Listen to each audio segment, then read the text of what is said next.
100% of the money, everything goes to the wrestling team. We don't get a dime. And the lowriding community comes out and supports the high school. It's a pretty neat thing. I've been part of Style Car Club for over 30 years. I got into it when I was 16 years old. Kept me off of the streets, kept me busy, learning how to fix cars and learning mechanics. Instead of being bored in the streets looking to get into trouble, I was having fun working on cars and going places and doing things. It was fun. And the lowriding community is like a big family. You put something out, hey, it's for the kids, and they come out to support, to help raise money for the kids, and in turn they get to hang out with each other and talk about something that they really love.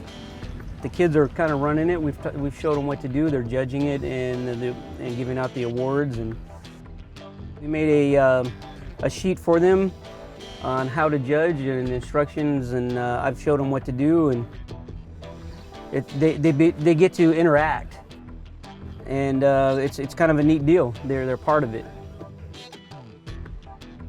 One of the biggest things for me is the lack of respect here that lowriders get in the United States. Worldwide, lowriding has been embraced in Japan and Germany and Australia, and as a car hobby, automotive hobby. All they think of is singular cars bouncing, and to them that's lowriding.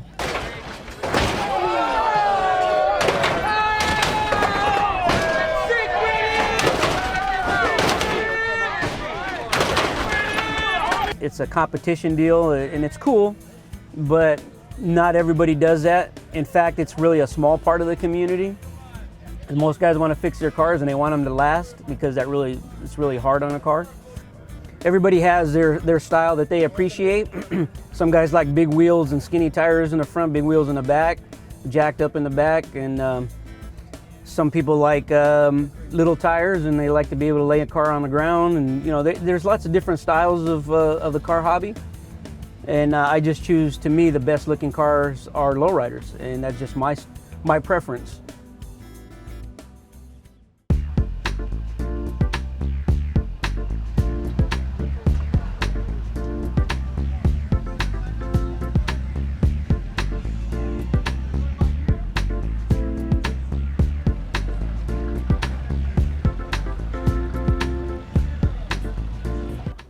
Hi, I'm Daniel Ayala, and I belong to Style Car Club. Today we're hosting a benefit car show for Montclair High School wrestling team. What it is the school approached us to help them raise money. Actually, I attended this school in the '79. I came here for a little while when I lived in the area. Many of the clubs in the lowriding community, they like to give back, because a lot of us come from low income. When we see a need in our communities, we like to come and try to help our children in the communities to have something, maybe something we couldn't have when we were growing up. It gives them something to shoot for. You can't just get a car like this. It's not cheap. It gives them something that they might want to inspire them to want to get an education, to be able to afford to do something like this. It's a hobby, it's fun as well, and it also encompasses them into a community where it's like a brotherhood. And the history of lowriding, goes back well into the 40s. I think even into the 30s there was cars. My grandpa had an old, they call them bombs nowadays, but they were old cars. And then my father, he used to put hydraulics in cars back in the mid-'60s. He was one of the pioneers. A lot of people don't know that. And I grew up from a baby. My mother says the first word I ever learned was hydraulics.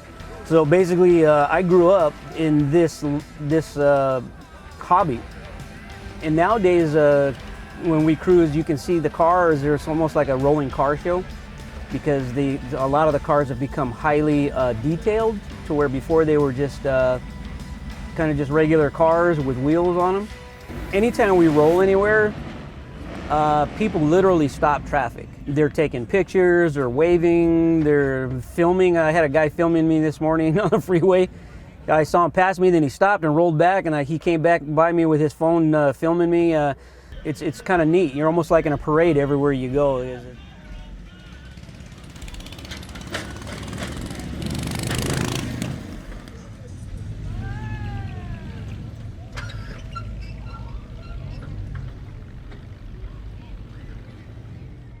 What's going on, guys? I'm Alex from Hoppos. We're in Ontario, California, filming at Hoppos Custom Suspension Works. This, within the 30 to 70 inches, that's something you consider street. Once you get past this stick, there's actually a radical one, and it goes to 130 inches. That's normally competing at a higher level, and from there, those guys, pretty much the cars, I don't want to say undrivable, but it's so beyond a car anymore. That's when we call it a clown car or a radical car. Hoppos has become a staple in the lowriding community. The owner, Art, a good friend of mine, he started in his mom's garage, and he's become basically the empire for hydraulics. He's making parts, he's become a manufacturer. And the guy is really, he's a true success story, business-wise, but he's really a really nice, down-to-earth guy. Anybody can talk to him, and really cool guy. But he's brought his sons into the business with him, and it's become a family business. His son Art has become an artist and developing custom systems, hydraulic systems and air ride systems to make them look like just beautiful works of art in themselves. Everywhere they go, they're basically world famous now. These guys are the pinnacle of the lowriding or hydraulic community. We're at Hoppos Garage and we're having so much fun. We had a great day, me and my boo-boo. And we're just sitting here and looking at cars with one of his closest friends. He's so sweet.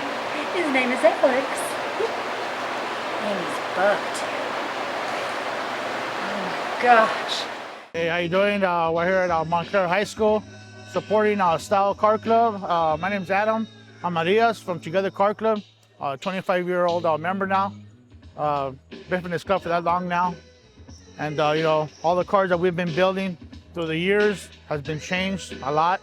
As you can see, this one right here, he's put a lot of work into this car. Actually, 1977, when our car club first started, you can see the big change and difference now.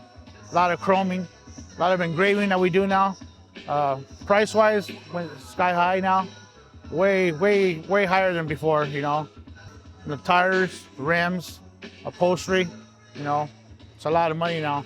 Well, like on vintage cars, like I said, it's very pricey on the vintage cars also. People just have a different choice of cars. You see it at this show right here. It's all different types of different cars. But like Impalas and Chevys and, Pontiacs, Dodges, they get up there in price. But everybody has their own preference on building a car. It's all depends on how they feel, what they want to build. Our club also, we don't really discriminate on car-wise. As long as it reaches to our standards, you'll be able to join the club. But like on 4-doors, say 10 years ago, we started allowing 4-doors because we had one of our members that had a beautiful Cadillac with a 4-door. In our club, we've never actually let in 4-doors. But as you can see now, we have a few 4-doors in our club, and they reach our standards.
That's a 1972 Pinto coupe, and we just started working on it for the heck of it. All of a sudden it came into a 2-year project, and then this was 30 years ago when I finished it. And we run it at the drags a few times and run it at a standing mile. And it went 134 at a quarter mile drags. But it gets a little squirrely near the last few feet of it. The back end starts coming loose. But we decided just to make it a show car. And that's where it is right now.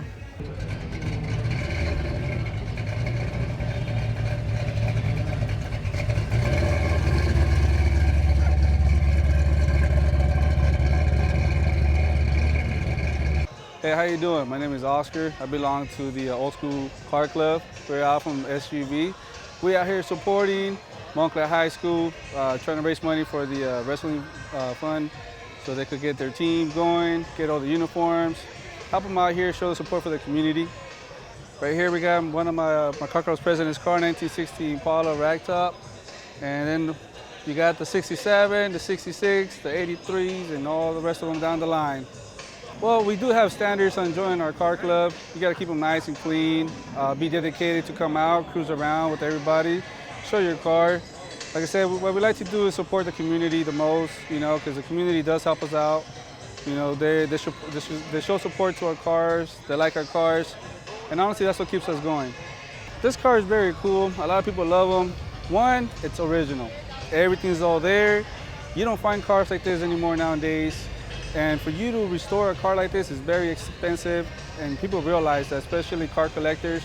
They do realize that they like the cars, they like how everything's all there, and it's just nice to see, you know, a car from back in the days to be all put together and to be this, you know, nice, beautiful car you see right here. My name is Rafael Braceno, president of Old School Car Club. Me and my wife had this club already for about a good 17 years. My wife's the vice president, and we're founded out of here in Pomona, San Gabriel Valley Car Club, and we have about 14 members, pretty strong guys. We usually like to come out and have a good time, support any events that we can. This is a 1960 Chevy convertible. I bought it about a year ago. I needed to tear it down. I repainted it, upholstered it, all the chrome. I bought it out of Reseda, California, from the original owner. And like I said, I've spent about a year this month that I've had it, and it's complete now. I'm a mechanic by trade, but I've been building cars for about, I'd say about 32 years now, and I've had over 3,642 classic cars. How many? 3,642. I've had from tin Woodies, Model A's, kit cars, almost every Impala you could think of I've had. Right now I'm in the process of building, that's my wife's car next to me. It's a 67 Chevy. I'm building one for my son right now, and I'm looking for another 1941 Pontiac is what I'm looking for. I do it because I have a passion for it. I've been doing this, I started at the age of 14. My father bought me my first 64 Chevy, and with no motor, and I had to build it, get it done, and I just like cars ever since. I'm just a car guy. You know, I had a shop up in Corona, CaliStyle Group, and we started from there. You know, buying cars from Arizona, up north, everywhere. We went everywhere to buying cars, and my basic thing that I look for is a solid car. I don't like rust cars. Especially nowadays, if you look, it's very hard to find a very good car. Mainly, a lot of our cars have gone to Japan, Australia, Germany, and so when we find cars, we got to keep them here. You know, we got to keep our heritage here and enjoy it. It used to be back in the days, I used to like to be the lowrider scene, the small tires and all that, but the originality of a car, it's a beautiful thing to have an original car. It's very hard to find them, and mostly everybody modifies them. Original, it brings you a lot more money, and people love them more.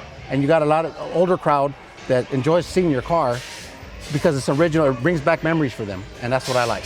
These were our Hondas of the days, you know. This is my little Civic right here.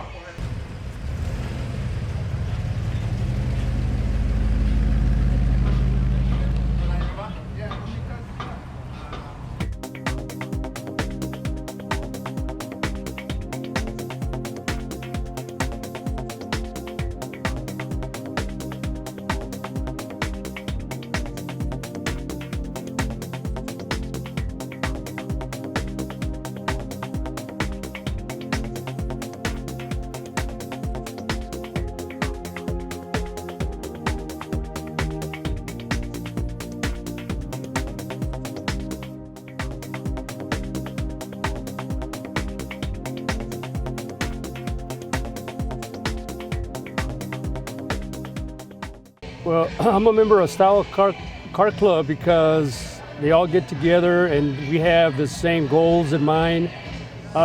Mainly fixing up our cars and making them new again. It's a club that focuses on customizing and bringing back old cars with the new improvements. Yeah, this is a 1959 Chevy Impala convertible. This car has a Corvette engine with 7 R4 transmission. It's all been redone inside and out.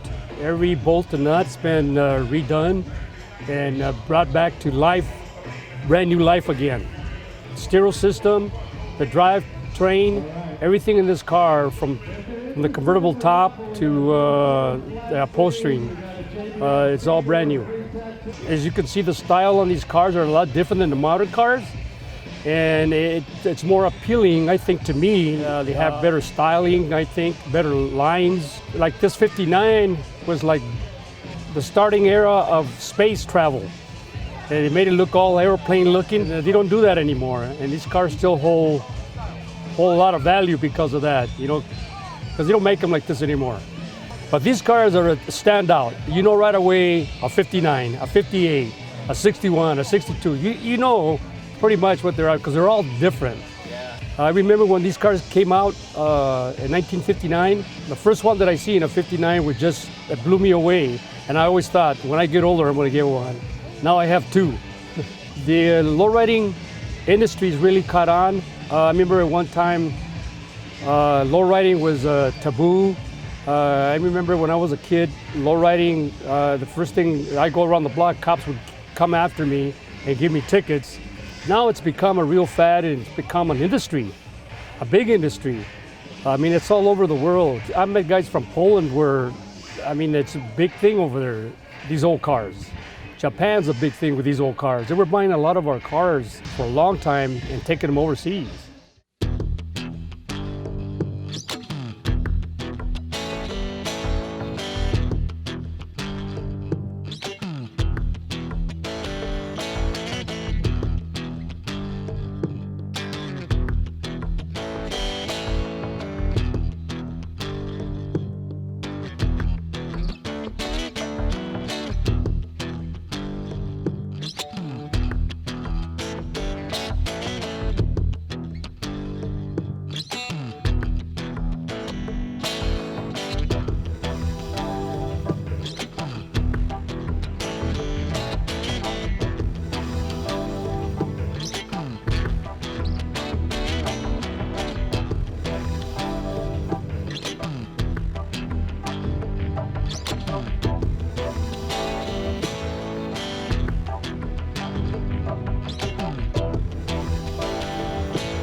I'm really proud of you guys. You guys chipped in.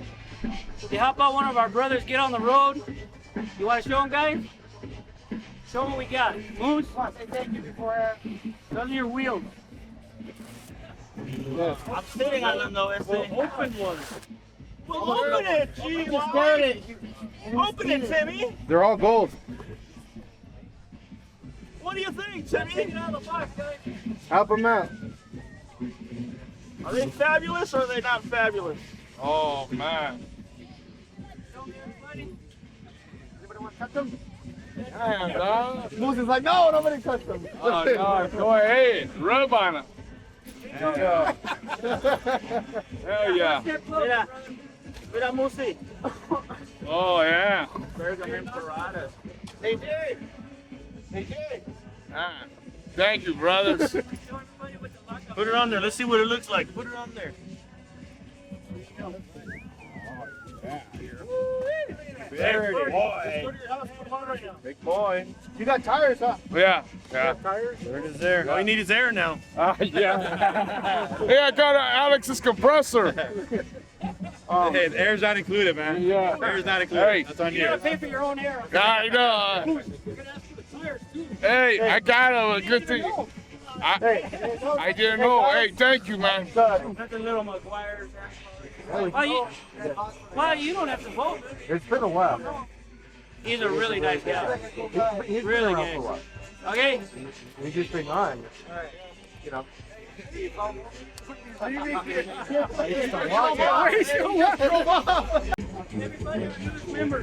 All right. Right on, brother. Hey, thank you. Charlie.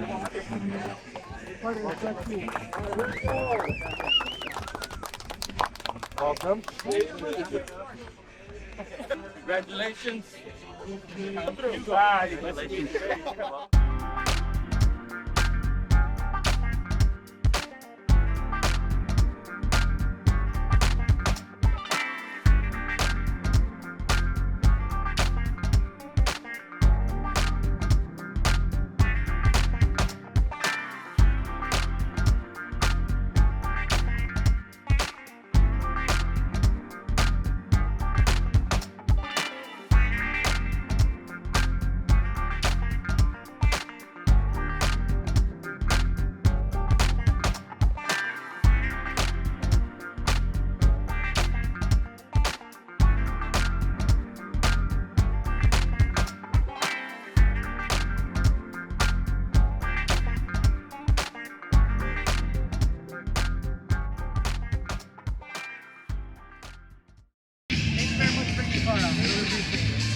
All right, our next one from the Majestics, Mr. Mike Wright for his 64 Chevy Impala.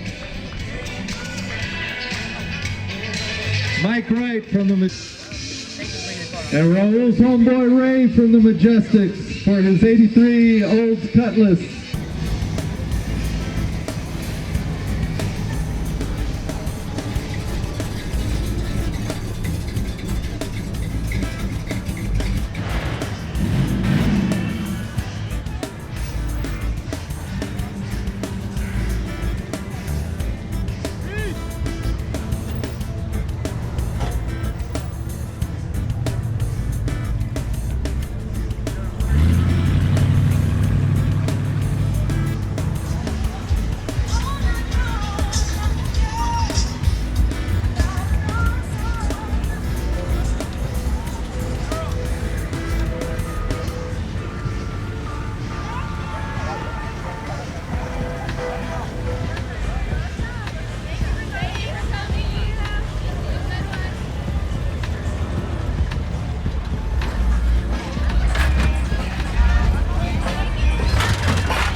Thank you.